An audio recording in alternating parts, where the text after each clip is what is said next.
Hello, everyone, and welcome to the latest episode of the Monte and Wolf Show. I'm dGon, here filling in for Monte. Wolf is Wolf. He's refreshed, rested, as we did not have LCK matches for this week. However, we thought it would be great to recap the Cup season as a whole and give out some awards on the best and worst of the LCK Cup. How's it going, brother?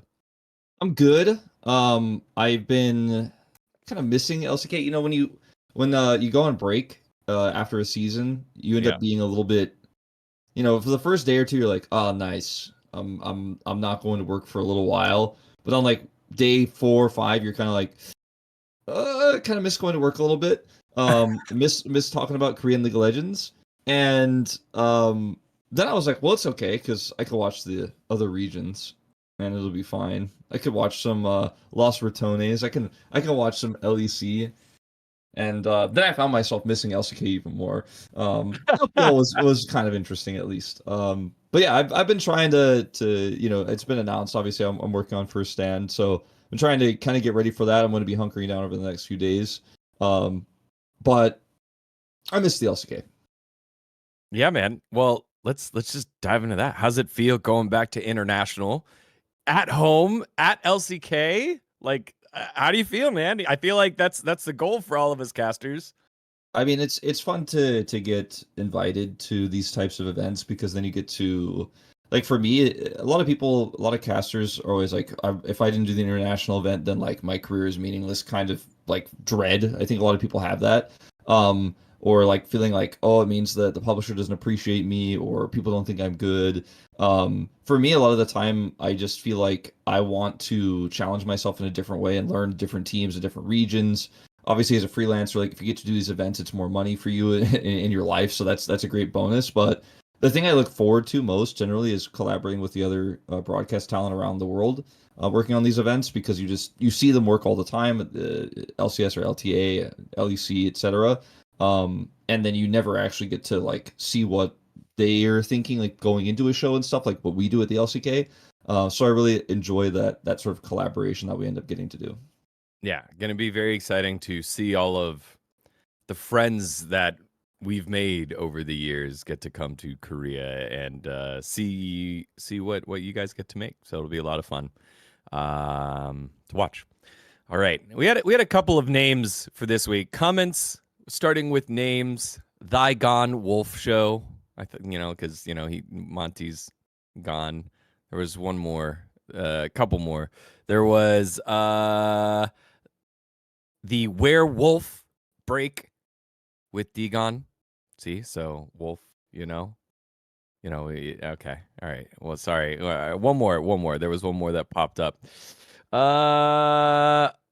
Where did it go? Oh, it's gone. All right. Well, the werewolf one, I wasn't sure if that one was gonna land or not. So the next level with dGon and Wolf, I feel like the next level is already made by.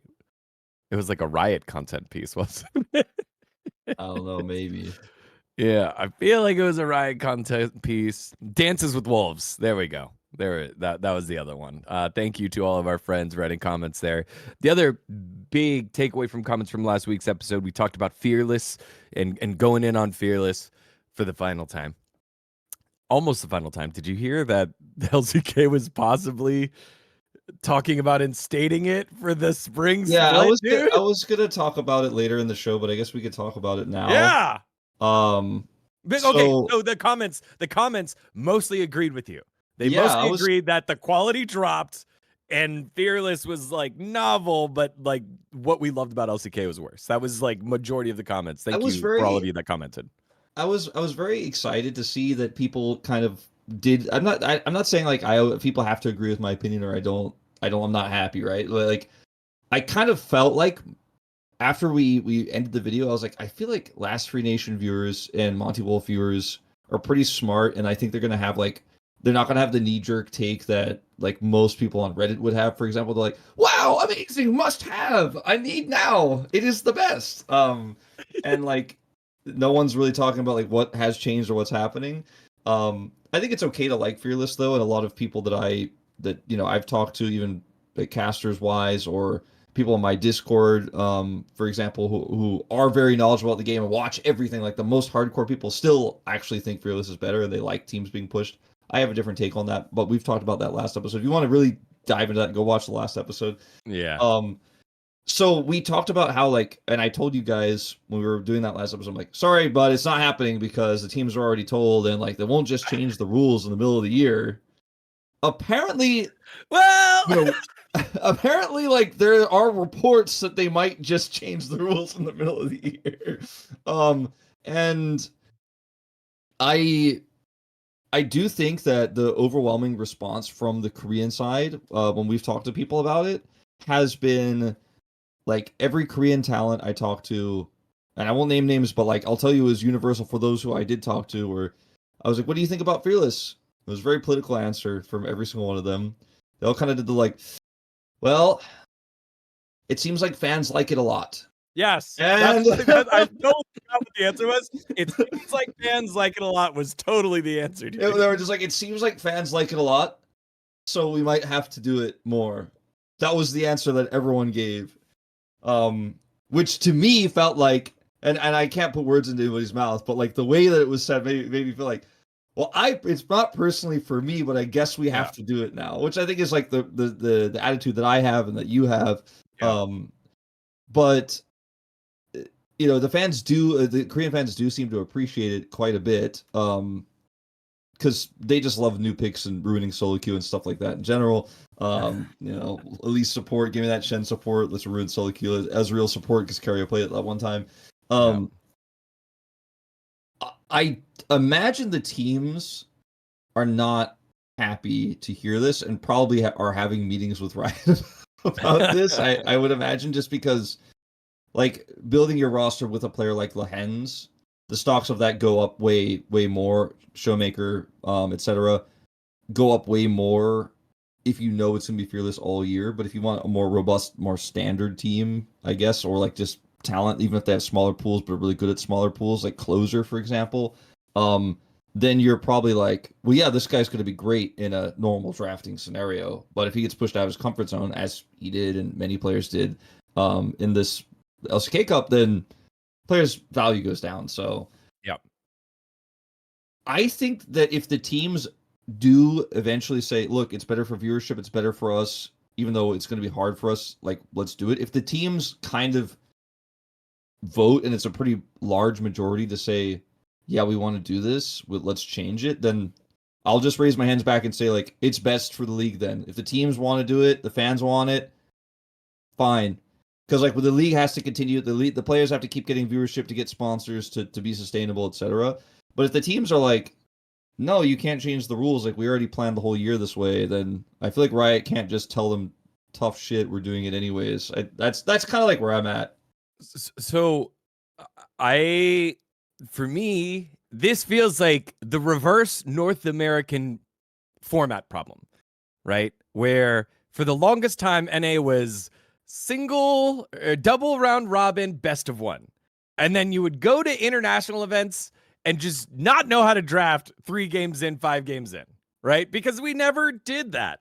It feels like, unless the whole system will be played Fearless at Worlds, why would you do this to yourself, LCK, for some viewership?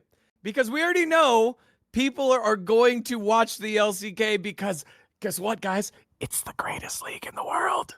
Guess what, guys? We have won the most world championships. Faker plays here. We have the biggest fan bases. We have the best broadcast. Like, why would this stop? This would not change with Fearless or not Fearless. So now from a competitive standpoint, we'd be stunting ourselves against everyone else. And yes, theoretically, you could say something like, oh, well, you know, you could draft Fearless. You can always draft regular, right? Standard, traditional, right? Yeah, but you won't be you won't be thinking about it the same way, though, I think, and your adaptability when champions, because now, in a weird way, people are like, oh, Fearless makes you so much more adaptable. But in some ways, you could be like, yeah, they can have that shit one game, it doesn't matter. Like, I don't have to deal with it ever again. And then you become less adaptable, actually, to some of the big OP picks. So my feeling, though, and I guess I should have said this earlier, but My feeling is that if this changes for the LCK, this is not just a LCK conversation. I imagine it's probably going to be like a worldwide change. I don't think Riot will allow LCK. This is my personal theory, right? I don't think Riot will allow LCK to do its own thing and continue to do Fearless, and then just tell like LTA and LEC like they're going to be doing normal and that's fine. And then have that kind of like difference of tournament leading into these internationals. So I think if Riot decides to do this, they will probably push the other regions to do it as well. But the leak or the report or whatever you want to call it came out of a Korean person in who said that sources at the LCK had said this. Also, I guess we should say this is not a trusted source necessarily. Like this is not like no flash. Okay, this is not Yeah. Kenzie Not posting Kenzie, this yeah. out. So it's not like one of those posts that we can assume is true. I think it's for me a big discussion point though because it's everything that I was worried might happen. And like now I'm hearing a report about it, so I'm like, what if it's through dGon? Like, what if they do just tell the teams like, too bad, bro, it's Fearless all year long, and you'll never have normal drafting again. Yeah.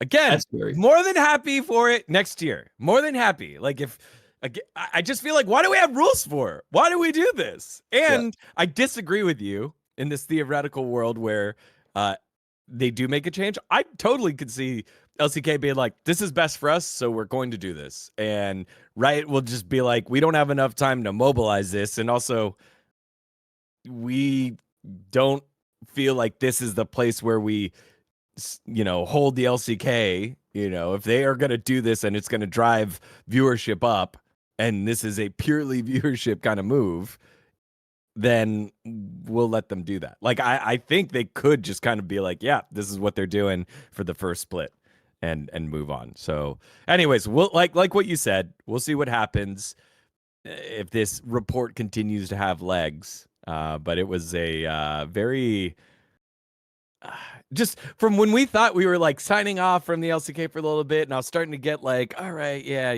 I feel like I need some LCK back in my life. Bam, this report came out, and I was like, I didn't want this news. This is not what we wanted. So, all right, well that kicks it off again. Thanks to all the friends with the comments on Fearless drafting, the quality of play, and letting you know it might be coming sooner than what you thought. We are kicking off this episode with some awards, as we said, from LCK Cup, because we kind of like, we hit LCK Cup as an overall, and we had to like highlight the matches and go to what it meant for first stand. But then we were like, all right, let's give it the proper look at from the biggest moments, the best players, and as we do, the players with most to improve on. That's the positive way to say our worst team all pro, which we will be doing in just a little bit. So first team and worst team. Well, let's start with the first team. Positives. So we'll go lane by lane. And I think top lane, brother, I think this one should be pretty straightforward. Wolf and I do not know each other's list. I don't know his list, but like, I think there has been no top laner who has been as impactful as Zeus, obviously. Okay, this tournament. Like his Olaf games, he pulled out the Anivia. He was the pinnacle of consistency across a pretty massive champion pool. He pulled it back out as Aatrox. And yeah, like if you watched maybe week 1 of the LCK Cup, and then you just like skip forward to me saying these words now, you'd be like, oh man, they just start doing it because he's so popular and they just don't know who to vote for. No, it's like he was weak at the beginning, and that he loses some points for that for sure. But like his week was like still top 4 top lane or maybe top 3, and now like there's a huge gap between him and Keen. I would say like I actually think there's a massive gap. And Keen was one of the more consistent players on Genji in some of their tough losses, but his performance in the finals was really rough comparatively, and Zeus just destroyed him. So Zeus was a monster in playoffs, and I think for me, there's just no other real even competitor for that first spot. Yeah. I mean, the clutch factor in those game 5s, it went to him multiple times, and he was the guy with the pick on the Olaf to pull them through. And then it had the MVP performance in the finals. Was Gwen, I mean, like he destroyed Keen's vein, like made it look like it was a joke. It's yeah, we just did a whole meme segment in the space because of how yeah. bad that was. And Coach Kim's normally known for good drafting. Not the case there. If a player just blows up an idea for the draft, that was on the Aatrox. So Zeus gets that, and I think Keen as the honorable mention. I think that was the most straightforward one. So I feel like that was the one where there's like, if you came out and you were like, what about King? And I'd be like, dGon. I mean, look, he had a pretty good season, but um no. I uh think from here it gets pretty. I think it's gonna be. Open. I don't think you and I will have the same one for any of the other ones though. So this is where I get excited. I want you to start with jungle though. Yeah, for jungle, and I think it was again consistency, champ pool, the high highs, and almost like me being excited for the rest of the split. I went with Lucid. So I went with Lucid at jungle because I felt like the amount of games that D+1, everyone looks at the champ pool of Showmaker, but it was so much more than just Showmaker. It was the mid jungle duo. And when I think about the junglers, Peanut is up there, obviously, but not quite. And Canyon had too many clunkers. He was probably the worst performer for Gen G during the group stages, and that included Duro. Compared to expectation. And Owner didn't have enough games. I think I was like almost like, is Owner second for real? Are we putting Gideon Grubbs up there? So I was like, all right, I guess Gideon Grubbs, yeah. I guess it's Lucid. So for me, I went with Lucid there because of his performances up until they got knocked out. Yeah. I had a lot of debate about picking Lucid as well because he had some incredibly huge performances and Yeah. straight up like the whole identity of that team, like you said, was jungle mid. And like some of his Lilia games were like, you were like standing up out of your chair watching, going like, holy shit. Yeah. Like, I actually went for one of the players that you mentioned, and you said he didn't have that many games, but I actually thought Owner's performance was the most consistent jungle performance across the entire season, even though his season was shorter. He had some incredible Xinjiao games. He was super good at both controlling like topside objective, also patching the holes in some of his lanes. He also really helped Smash get ahead in some of those major games as well by playing through him. And he was always where he needed to be in terms of objective control. I feel like when I look at Peanut, I'm like, ooh, there's some issues, like positioning sometimes overextended, sometimes like wrong plays. Smites. Bad smites. I look at like Lucid and I'm like, okay, very inconsistent as well, but like really high highs, but sometimes some puzzling like sponge level, like weird games where you're like, whoa, what's going on? Like Showmaker didn't have prio, so you fell apart like Canyon back in the day. I look at Owner and I'm like, almost no bad games. Almost like I feel like if someone goes, what's wrong with Owner? Like what's the problem with this jungler? I'm like, oh shit, man, the list is like it's list dot what's dot txt and it's just an empty notepad file. Like I'm like, here you go, here's the list. Like and I'm just like I can't say that it's even necessarily been his best year so far or anything like that, but he's just, the other junglers don't look like they're the one that I would want to buy. Like if I was looking at the jungle market, and I know it's early. We're not actually in Stove League or anything, but yeah, if someone said like, which jungler would you want? Which is the safest I could slot into any team right now? I'd be like 100% Owner. Give me that guy right now. So that's why I chose him. I think a lot of people will find that controversial because his team didn't go far, but I think we could all agree they were still a top 3 team. When I was doing research for this, I was looking at bot laners. I looked at damage percentage, and the thing that surprised me the most was that Guma and Smash were the lowest. Actually, the second lowest and third lowest damage percentage, and that's because Owner was the third highest damage percentage jungler. Like that team dispersed so much of their damage, but it felt like a lot of that was owner setting up these fights and getting in and dishing out the damage so that we could see the cleanup abilities from Guma early on when they struggled, and also Smash. And you think of the Kaisa and stuff like that, the Ezreal as well. There's a lot of setup there. So I really like that pick, and I just wasn't brave enough. I wasn't brave enough to go down in fifth, sixth, fight the T1 haters for the T1 lovers. Even though that was a great pick, I was like, no.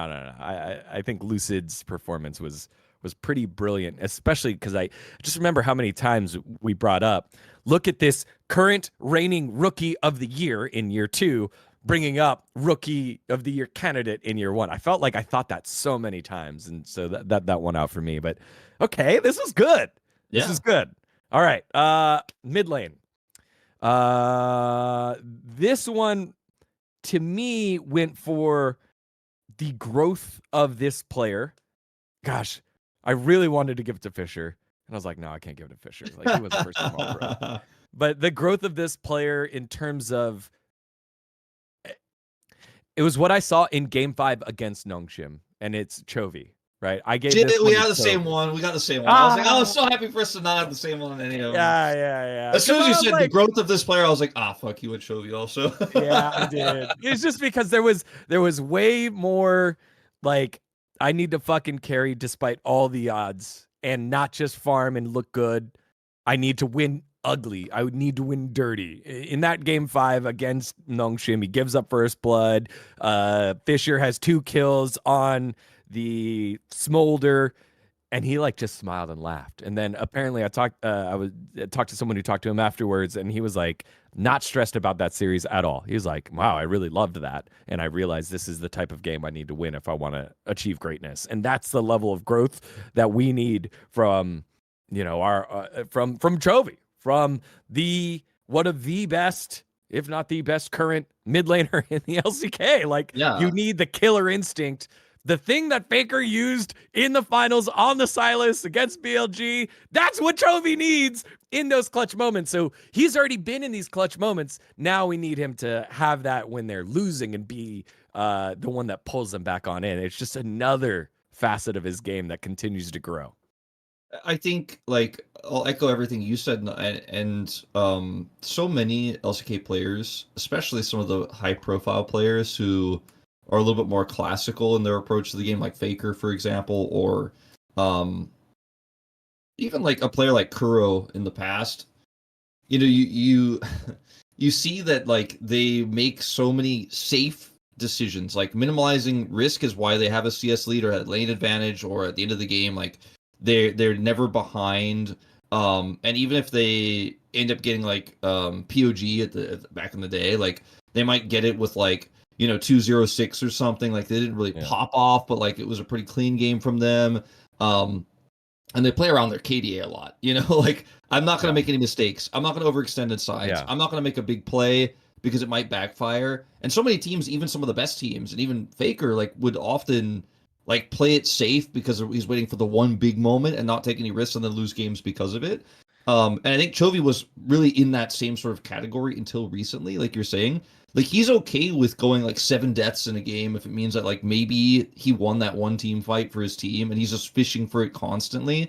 And he knows how to play a game from behind because his risky play didn't pay off because he's so good at farming, he's so good at reading the map that you watch him on some of these games, especially his Sylas games this season, are really the ones that stick out to me the most. And you're just like, damn, like he really just doesn't care about whether this play fails or not, but he sees a potential angle and he's just going to take it. He has to find any avenue he can. And it reminds me of like when you're playing solo queue and your whole team is like just not having a great game and you're like, fuck it, man, I guess I got to do this. Like, and you try and your team sometimes doesn't like follow your call and then you look like an idiot. But like Chovy is willing to just be like, no, hold on, I see this angle. Let's explore this. And that was the exact opposite of like what he was known for. Right. And it doesn't mean that he's not good at CS anymore. Doesn't mean that he's not the farm god. Doesn't mean that he's not going to split push super hard. He still has all of those good things. He just has more things now. Like he's a more multifaceted player. And I thought the only other player that like you could really having this conversation to me was Zeka, because he had some incredible games and he had some really big stand-up performances when it mattered most. His Galio performance, which again is not a champion we really associate with Zeka, maybe we do now. Stuff like that where he just would clutch it out and it'd shut up the haters. I was like, yeah, Zeka was pretty good, but he did not have like as many big games that Chovy had where he saved the games, and I felt like mentally maybe even saved some of the series for Jenny and some of those big comeback wins. So I think if you went Zeka here, if anybody went Zeka here, I think it's actually fine. I think it's okay. There is almost an argument for Fisher, to be honest, but like I felt like Chovy was just so stand out to me, I couldn't not go for him. Yeah, sorry to the Zeka lovers. Yes, Zeka would be number 2. That's why I was just thinking Fisher, because we were comparing our list. I'd be like, oh, if I went Fisher, I feel like Wolf would never go Fisher, and if he did, that would be an awesome moment. But no, I think it goes Chovy, Zeka, Showmaker, yeah. And then maybe Fisher over Faker. I mean, Faker played well, but not well enough to win. And also, Carrier played bad. Like, Carrier was the reason why T1 lost that their series with the, what did he play? Was it the Pike? It was not a good Pike game. Not a good yeah, Pike he played series. something else weird too that I can't remember off the top of my head, where we were like, this is not the angle. But the Pike one was definitely not it. LeBlanc, wasn't it, that he played, where we're like, oh no. Oh yes, it was the LeBlanc. Yeah.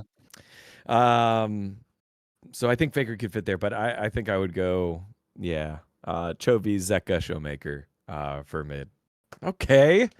This was the other one I was worried about here. I'm worried about this one. This is the one where I'm like, people are gonna, the comments are gonna be after me, dude. Really? Okay. Well then, I went with the safe one. In my head, it's the safe one. Just did you go Viper?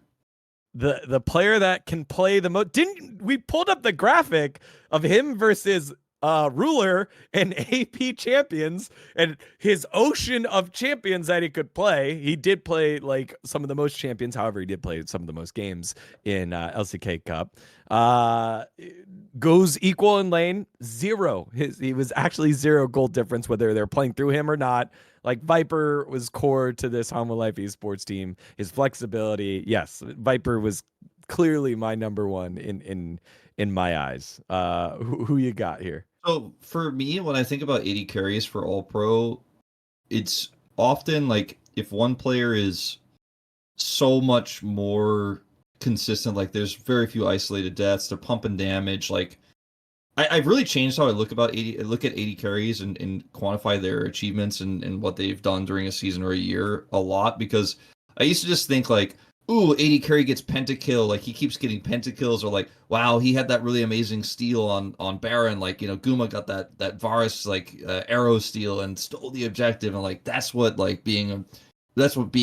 pushing yourself further away from other 80 carries is. But really for me now, it's like, do you get caught and lose your team the game ever? Like, are you actually making plays that other 80 carries aren't doing? Like, are you risking your life to flash forward and kill somebody in the mid lane? Like when it's 80 carry versus 80 carry, are you actually making that play, taking the enemy 80 carry off the map, pushing that turret with your team? It's stressing me out. You're stressing me. I just went through everyone, and I actually don't know who you're picking. And you sound like you're talking about Viper. And Viper like had some pretty good moments, but I feel like he didn't have that many moments where I was like, where I didn't feel like he was just really set up well by his team. He had 8 solo kills. He had the most solo kills. He did have a lot of solo kills. Okay, that is true. But a lot of those were like he was pretty fed, and then he just like fucking killed somebody. Okay. But like some of the most impressive plays we saw this season, and this is a player that I think is the most controversial player of the season. No way. And like definitely had some incredible games, was Smash. And I voted for Smash. Yeah, dude. Yeah, I went for Smash. The Draven game, it was in his hands. No way. That series he went a little too quiet. Yeah, there was the bad series. Yeah, that did happen. that did happen, and like it was a bad series by him for sure. Like I think we can all agree with that. I'm not going to Yeah. pretend like no, it wasn't his fault. Like Carrier kind of screwed up. No, he didn't play well there either. But I think about like the Ezreal Mad movie moment. Some of the other plays he had is flash forward to catch and kill Chovy. The like some of the Zeri stuff that we saw is Kaisa is like obviously the one that's most iconic. I think when I put this one in, I was like, people are going to be mad about this, but I feel like when I think about the most bold and aggressive and high impact play AD carry that I watched this year so far, like Smash is the only one that comes to mind.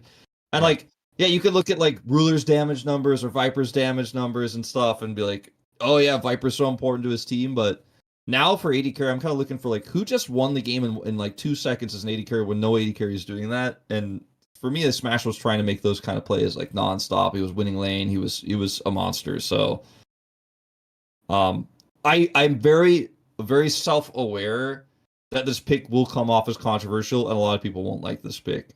And I'm going to continue to try to think about how I choose 80 carries because right now this is like my new thing. I'm like, yeah, no, who's making the crazy aggressive plays and not just sitting back and letting their team frontline for them while they auto attack a lot because that's not as impressive to me anymore.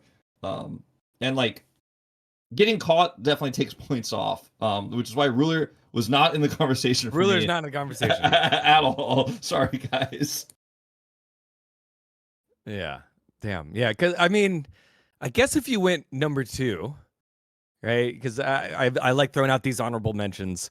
It was Viper by far, and then I think you could go aiming here. You can't go Ruler. You can't go Duckdom. You can't go Jiwoo. Maybe Smash. You probably go Berserker after that, who looked just completely jailed by his team. Yeah, I definitely will go Viper second, like for sure for me. Third gets a little bit murky though. Yeah. Like it might be Ruler, but you're not happy about it. You're like, he's really top 3. Yeah, just like, yes, again, it's so weird when I say is Ruler top 3. Like, of course he's one of the greatest AD carries of all time. However, this Ruler, they're still figuring out. They're still figuring out, and we feel like they'll figure it out. But yeah, damn, it's like let's just say, like, for example, everybody loves Keanu Reeves, right? Like, he's a famous actor. He's always like really well spoken in interviews and stuff. Like, he's considered to be very kind and stuff. And like, imagine like Keanu Reeves, like his personality is unchanged, and everyone's like, I still really love this guy, but man, every time I see him, he's got like holes in his pants. He's got like mustard stain on his suit. It's like really weird. Like, is Keanu Reeves okay? Like, he keeps speaking normally, and his acting is still great. Like, he was great in that movie that came out last month or whatever. But like, God, like, why has this guy got stains all over himself every time he makes public appearance? That's kind of how I feel about Ruler right now, because he's still really good, still a fantastic player, still really well spoken, does a lot of shot calling, high impact player.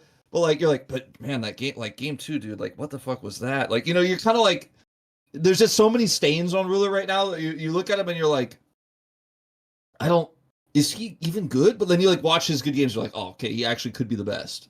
But it's hard to like kind of remember, or it's hard, the ones you remember more often, those like crazy mistakes than like his overall otherwise consistent play. And that's kind of where I'm at with him, and I think that's kind of where everyone's at with him right now.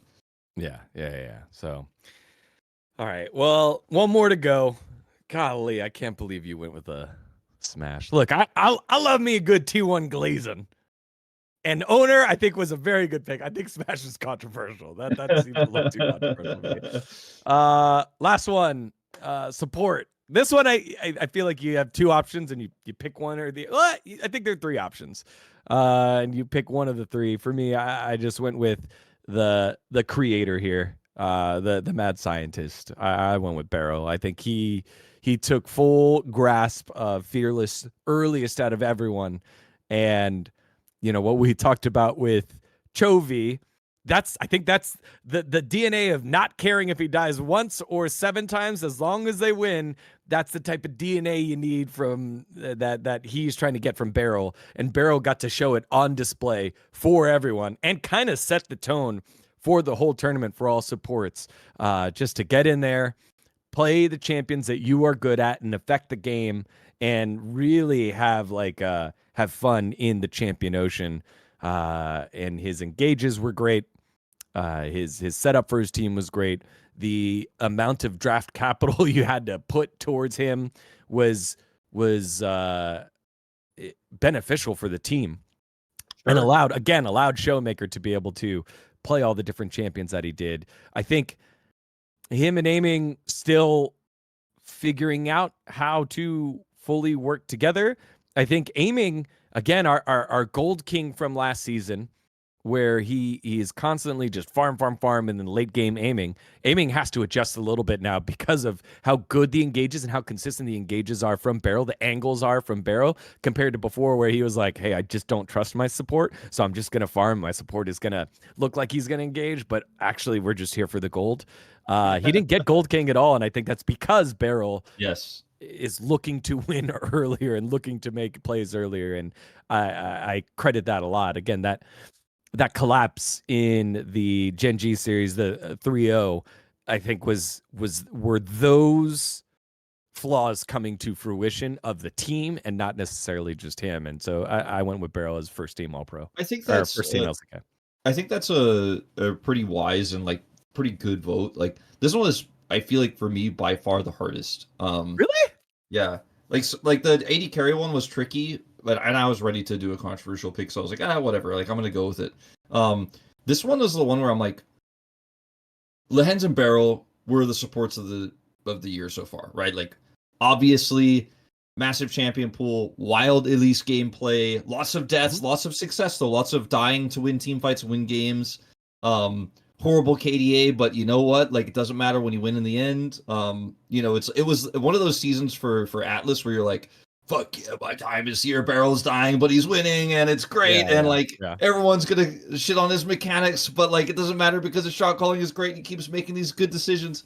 But I felt like there were too many games where they kind of just got lost in the sauce for me. Like it was a little bit too like crazy for me to vote for either of them.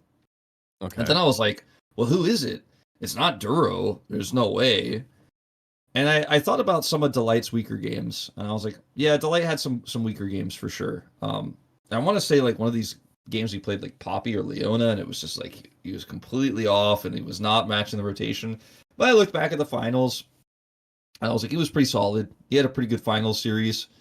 His playoffs overall were pretty fine. His season, I feel like I looked back at his season, I was like, you know what? I was pretty harsh on Delight this season. Why? Because he was, in my mind, like the best support at the end of 2024.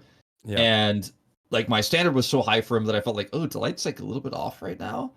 But then I was like looking at everybody else and I'm like, okay, you have the two crazy mad scientists and then Duro, who's essentially a rookie and not playing that well yet, although he had a really good finals, obviously. And I was just like, Delight is just the most consistent one, and I like the most boring safe pick, and I was like, I guess I'm just gonna lock it in. And so I was like, I'm going for Delight. This is process of elimination. Yeah, process of elimination.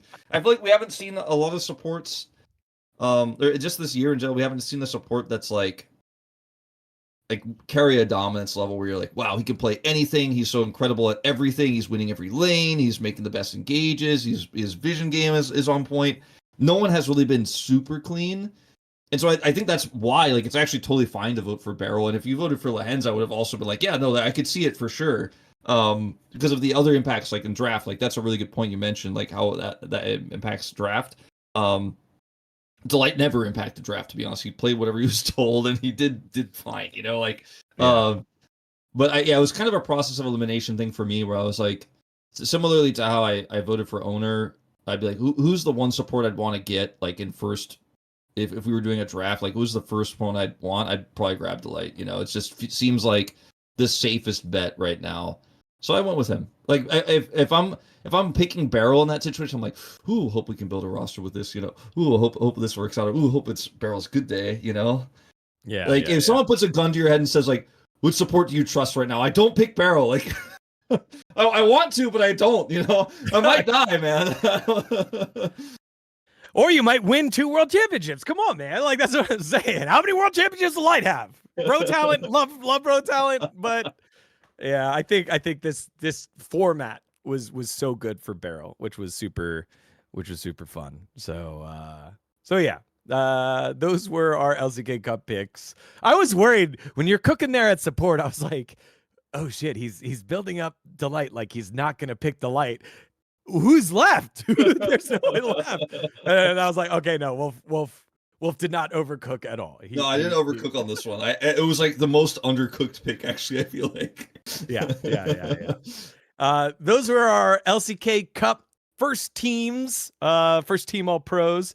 Let us know in the comments what you thought of those and if you agree or disagree, because I thought it's just, this is such a cool time in LCK because you've got these 5th, 6th place teams, which includes T1, and it feels a little bit deeper. You can go deeper. There are angles to vote a certain way, like when Ox voted for Pleta and got absolutely roasted. But now it feels way more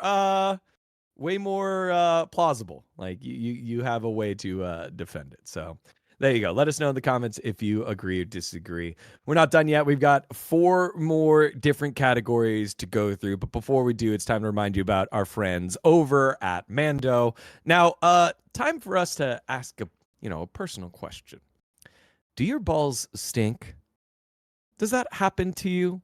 Well, no worries. Mando has you covered. From pits, balls, thigh folds, belly buttons, butt cracks, and feet, it's safe to use anywhere on your body. The whole body deodorant, making it safe. And it was created by a doctor who saw firsthand how normal BO was being misdiagnosed and mistreated. And it's clinically proven to block odor all day and control odor for up to 72 hours. There are multiple different product options, like the solid stick deodorant, which is formulated by mandelic acid to stop odor before it starts, and the spray deodorant, if you're a spray guy rather than a stick guy, aluminum free and ideal for the hard to reach places. All products are baking soda free and paraben free. Lots of different scents. I was going to say flavors. Scents to choose from, with bourbon leather, clover woods, Mount Fuji, or Pro Sport, and it's clinically proven to stop odor better than just shower with soap alone. Now, they did a study where the average man's grundle odor was a 5 out of 10. And with Mando, the average grundle odor level is a 0 out of 10. Again, keeping your grundle very clean and safe, and also letting you know, yeah, that stinky place is called a grundle, and you can protect it with Mando. Now, it's perfect for new customers. It comes with a solid, our deal that we have with Mando comes with a solid stick deodorant, cream tube deodorant, 2 free products of your choice, like the mini body wash or the deodorant or wipes, and free shipping. And as a special offer for listeners, new customers get $5 off a starter pack with our exclusive code. That's shopmando.com using the code Monte Wolf. Please support our show and tell them that we sent you. Use the code Monte Wolf at shopmando.com. Smell fresher, stay drier, and boost your confidence from head to toe with Mando. Thanks to our friends over at Mando. And just in case, you should probably get it right now for our next segment, where we're talking about some of the stinkiest players from the LCK Cup, the worst team all pro. From first to worst, it's happening, Wolf. Let's just say it's the grundle of the LCK. I was waiting for that one, dGon. After you said grundle, man, I was holding on to it. I saw your face. I was like, all right, okay, yeah, there's something happened. So we did all pro, like all pro first, basically. We're not going to do like second, third, etc., but we discussed like who would be potentially right. Now we're doing like worst in role, and this is like something that, some people might not be happy about, like, oh, they're trashing on some players that have bad performances. Like, there's no reason to do this, but I think it's fun, actually, and I think these players that we're about to talk about they can only go up, to be totally honest. And like, we don't get the opportunity to do stuff like this on like official Riot channels generally because it's not considered I don't know, people just don't find it tasteful. Appropriate. But guess what? We're gonna list the 5 players by role who we thought were the worst. And it's gonna be fun. So like again on the Riot broadcast, they don't mind us, being critical, constructive criticism. And that's what this is. Like they're like build people up rather than point out the mistake. But I think there needs to be a healthier balance of both, and it's just safe for us to do this here. And I disagree with what you said. You can only go up from here. There's a couple here that I don't think can go up. Okay, anymore, that's true. Man. That is true, to be honest. That is true. I'm very scared. I think we. So how many did we have the same? One, just Chovy. Yeah, we had Chovy the same, and that was the only one. I don't know. I think we could get 2 here. I think we have 2 think here. we might get 3. Yeah, 2 or 3, I would say. Oh, okay. Okay. All right. Here we go. All right. So let's start at the top lane.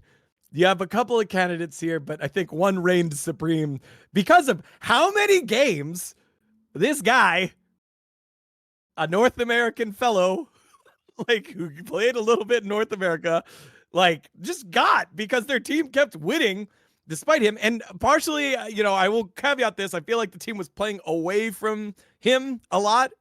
And it's Rich because they had Easyfield come in, who's the rookie Vietnamese player, first import to play in Korea on an LCK team. I think I got the caveat right. So they had to like baby him a little bit and he played well and then it kept working. So they just left Rich on an island, but Rich didn't play well on the island either. And how many times did he TP in and die? And you could just see in the camera, like Rich was like, oh man, I was like, this isn't the Rich I remember in the content that he was doing last season on replay. He looked so good. Oh, it was like, there's no one else. We were using Rich and maybe you need a guy like Rich to be able to play weak side and really give up a lot. But I mean, he was giving up like all the way up to the inhibitor turret. That's what it felt like. So Rich was my guy here. I actually wrote 2, and then I was like, I like literally up until this moment, I was like, will one thing that dGon says sway me one way or the other on these 2 players? And I had Rich or Clear, right? And I was like, because I was like, I'm gonna decide on the fly. And I'm with you. I think it's actually Rich, and Rich. I think it's crazy because Rich had so many like when I try to think about like what Clear fucked up, like what did he mess up? I'm like, okay, he was just weak in lane. His positioning in team fights was bad. When he drops an equalizer, it like hits nobody, and you're like, okay, I don't know what's going on. He's playing nervous. He clearly has nerves issues, in my opinion. Like the top laner that played before him, Birdall. And it's like I don't know what's going on in this team where the top laner like ends up just like seemingly having in-game anxiety and not playing as well as they did in challengers or as well as they play in solo queue. And Clear was really bad this season. Like we didn't have expectations for him. I think Chronicler had expectations for him a few years ago. I did. And I was like, I don't have any expectations. But for Rich, I have like not massive expectations, but like he was the hot faker. He's my boy, et cetera, et cetera. I commentated this guy winning world championships, 8 years ago, 9 years ago, many times. And the moments for Rich are so like vivid in your mind. Like the teleport to the bottom lane when like everyone is still there on vision and they're like, cool, so now you're dead again and you don't have teleport anymore. Thanks. And also your turret died anyways. Or like some of the team fights where like he either completely whiffs his ultimate and like doesn't hit anybody and then just like kind of like walks forward while the rest of his team is walking away, then he dies. Or some of the moments where like he just ults the completely wrong target and the rest of the team is like he's on Mbessa and they're like, well, you're back there now. Bye. It was just so many. There were so many moments that when you're watching and you just go, "What is happening? Like, why would he make this choice?" There were so many games, like you said, where he was weak-sided and his team gave him no resources, and he actually did okay with it. Like, he definitely had some good games where like he's 0-3, but actually he did his job and like Yes. DRX end up winning and UCal carries. But I think I had to vote for him here just because maybe on average Clear was the worst player, but It was the when you were moments, talking man. about it, I was like, I can't explain like the moments for Clear. It was just on average he was the worst. For Rich, you're just like, oh my god, this happened, and you remember that one time, and then you remember this other time, and like, holy shit, what about that team fight over there? Like, it just felt so poignant. Poignant is probably not the best word for this. It felt so obvious. Yes. The moments. So I went Rich. Yeah, I'll go Yeah, Rich. it's just I think with Rich, it felt like decision making bad. With Clear, it felt like execution bad. Execution of small things and big things. Whereas Rich was like, how you saw the game was wrong. To TP there was wrong. Like these were just wrong. These were just wrong things. And I think it's more of what you value more. What you think maybe is more correctable. Maybe a coach telling you, hey, you shouldn't do that there. And he's like, okay, I won't do that next time. If that's the case, but when you're Rich, you've been a vet now in the space. You've been a vet in gaming for this long. Those were just wrong decisions. Maybe he wasn't used to the TP timer taking as long to get to places. Maybe he didn't realize tanks were as tanky as they were. Like, I don't know, but there was too many of those moments for me. And yes, Clear was the runner-up. He gets ninth place here. Okay, so all right, we're one of one. I will say, when I started with top lane, I was like, all right, B&K Fearx, they're the last place team. It should be littered with B&K Fearx guys, right? Maybe, and that's not what ended up with me. So let's go to the jungle role here. At jungle, this one hurts because I it was a know great start. I know exactly who you're gonna pick. It was such a great start. I was like, and they had such a great moment. But holy shit, when games mattered, did Humbug turn I into knew a you were gonna. rookie of a I knew you rookie? were gonna do it. I knew you were gonna do it. I knew you were Humbug gonna looked throw your boy. so mad. You I were gonna had to throw your boy throw. under the bus. You were gonna be like, "Bro, it was so good. They should have been so far, but Hambach fucked it up, and so he's the worst one." Did I you see? knew you were Did gonna you do see it. him? Did you see him shit on Canyon in their victory over? Like I was like, oh my god, it's a world beater. Look at KT. KT like gave him away for free. The bros are back, and then holy shit, he was so bad after that game. He just lost. He didn't know how to play with tempo. He didn't know where he was allowed to be and not allowed to be, and they just got scraped by Let's just put Nongshim. it this way: Oh my if gosh. dGon was not an esports talent, if he was just a fan, like he was doing a civilian job, and then like he was just a bro fan, there he would be the first bro trucker. Like, there would be a Hambach truck outside, man. I don't know where the headquarters is, so I'm just gonna send him to the banks. It's gonna be in front of one of the one of the OK Savings banks. They're gonna be like, "What the hell is this?" So for me, Oh man. I flipped between a few on this one Okay. because I thought like that. I think your Hambach take is a good one. I considered it, but I was like, nah. But he had so many good moments before this, so I can't do him. So what we have left is we got Sponge, Yeah, who I feel like on average played a little bit better I this agree. season so far than he did last season. Like he had some really high highs last season or last year, whatever way you want to put it, like summer season. But like overall was really rough. And then you have Kyoshik and Raptor, and I'm like, ooh, like is Kyoshik, was he really that bad? Like not necessarily. I think the problems with the DN freaks were really just in their shot calling around objectives later on. Like some of their early games were amazing, and then we get to the mid to late, and it's like, oh, nobody knows what to do, and Pyosik makes the wrong call or messes up the smite or whatever.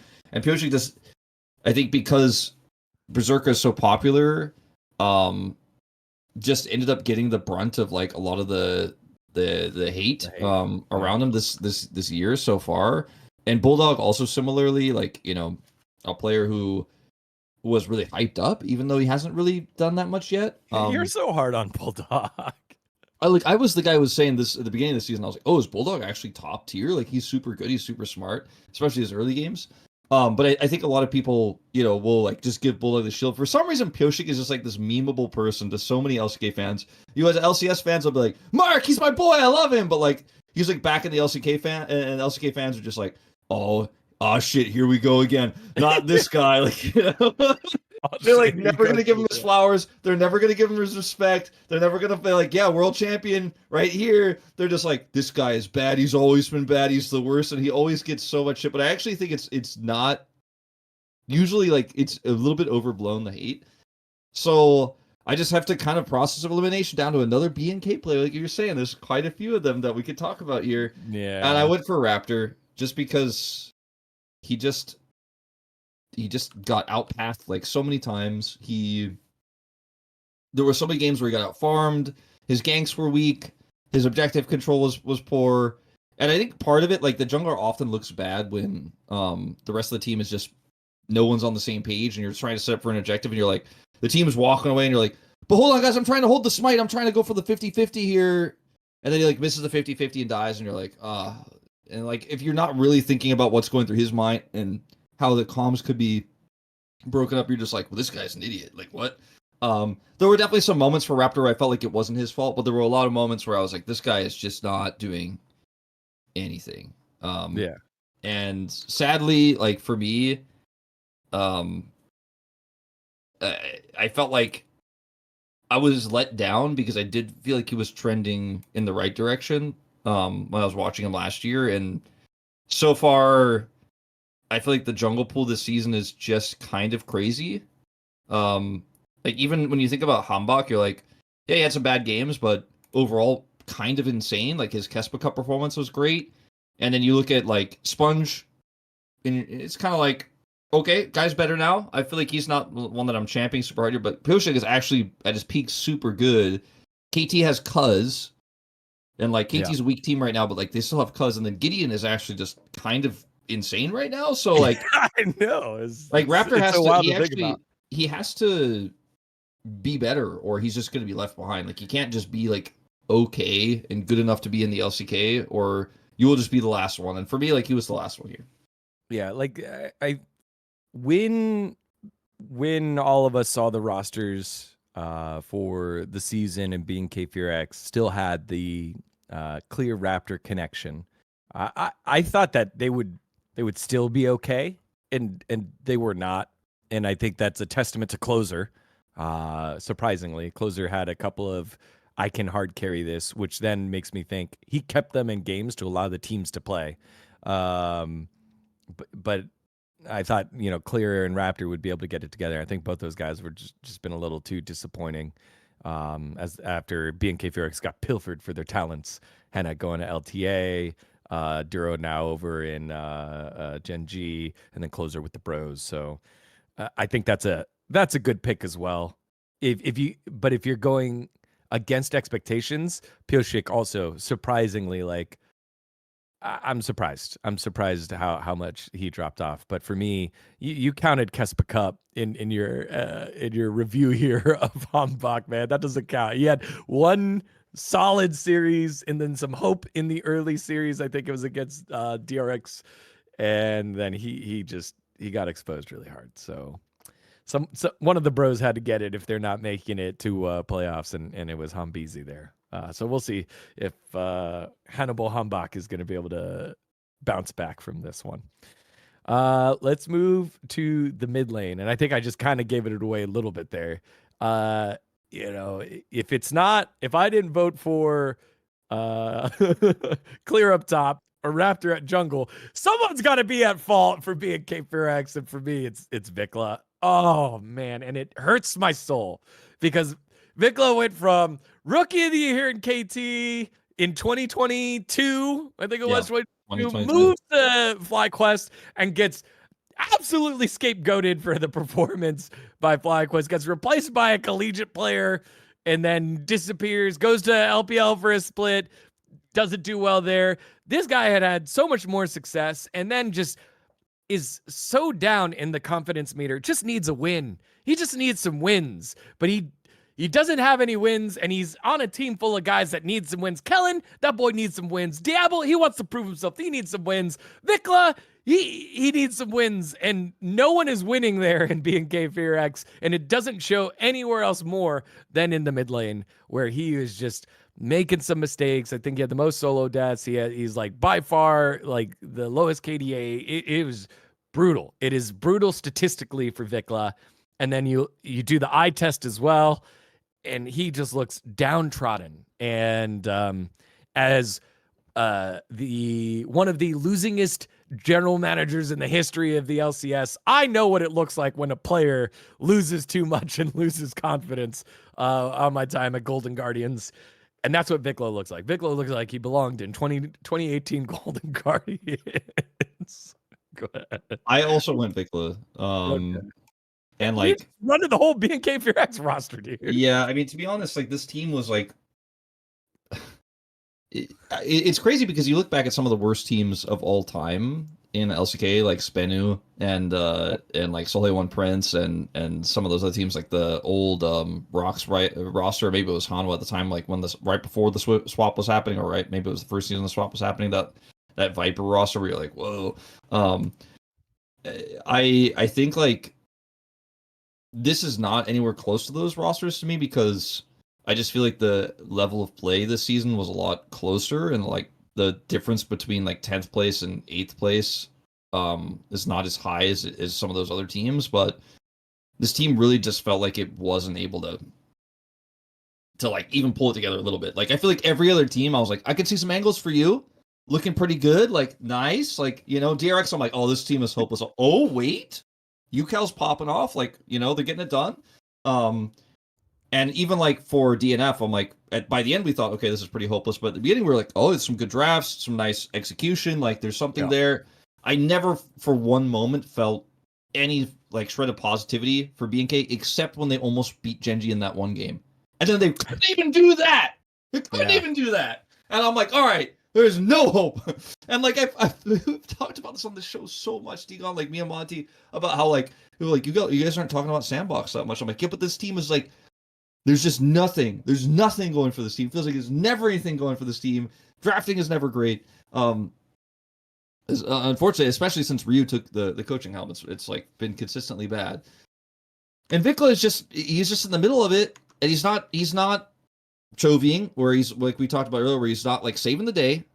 He's not closing. He's not winning lane. He's dying on his own in side lanes. He's lowest average kills, highest average death out of all mid laners. He's just a whole point. It's 3.8. The closest was what you were saying in DNF. Bulldog at 2.9. 3.8 deaths, 2.9 deaths. After that, it drops by 1 point each. Bulldog to Fisher, 2.8. Chovy, 2.7. Pungyun, who like got the sub in, 2.5. Right? Like it's a massive gap in the mid lane. And I disagree with you.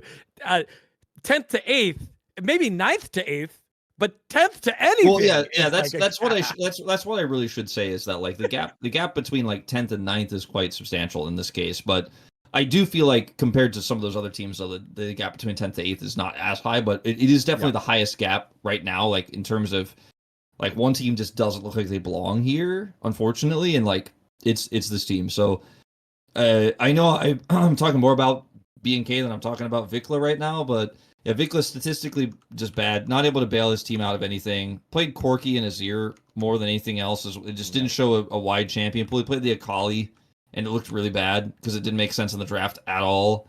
So I can't blame him that much for his individual Akali performance, but he probably should have told Ryu, like, hey, no. By the way, no. And I'm pretty sure that like that type of, when you see an Akali in a draft like that, I don't think Ryu was like, you have to play Akali here. It was probably Vikla being like, oh, I think I could pull off Akali here. And like, no, you didn't, by the way. It did not happen. When you think about mid, like I think you have to think about mid is one of those roles that you have so many things to keep track of. You need to get prio so you can bail your jungler out. You need to be able to roam top or roam bottom or get to the objective first. And sometimes you're also, while you're a DPS, you're an engaged champion as well. Like there's so many different things you have to think about. I feel like he's just not. So many weak mid laners, you can go, well, he's really good at, like closer. I'm like, oh yeah, he's really good at hard engage, and like I'm sending it, and I'm gonna send it all game, and like we either live or die by it. And like for closer, especially this season, you're like, that worked out a lot for you, by the way. Like, nice job. You didn't make great decisions in side lanes. Your macro was a little bit bad, but like when it came to team fights, you Talia walled in, pulled somebody back, and they died, and like you did it again, and you did it again. And, like it was risky, but you pulled it off. Like, fine. For Vikla, I'm just like, I know you can do those things, but when I look at the games this season of LCK Cup, I'm like, I don't see any evidence of it right now. Although I have seen it in the past. Like currently, I can't see it. So he wasn't like, it's not like a rich level performance from him where we're like, wow, there were so many clear moments where he was so out of sorts, but like he just didn't accomplish anything and had weird prio in his draft, in the draft. Like maybe it's Ryu, but I don't know. Just felt like he just looked so out of place. Like he reminded me of Arya, who he replaced on KT back in the day, where you're like, ooh, you're not ready for this league right now. Even though Vikla has had now a pretty extensive career. Yeah. And multiple chances. And this feels like in one of his last chances on the worst team in the LCK. They are by far the worst team in the LCK. So, again, someone's got to take the blame for that. For me, I went with Vikla in the mid lane. Maybe a product of everything, but it's so much worse. It's so much worse. All right, now time to go to bot. This is a competitive one. This is it's competitive to see who could be the worst. there was a lot here. Mine has a theme.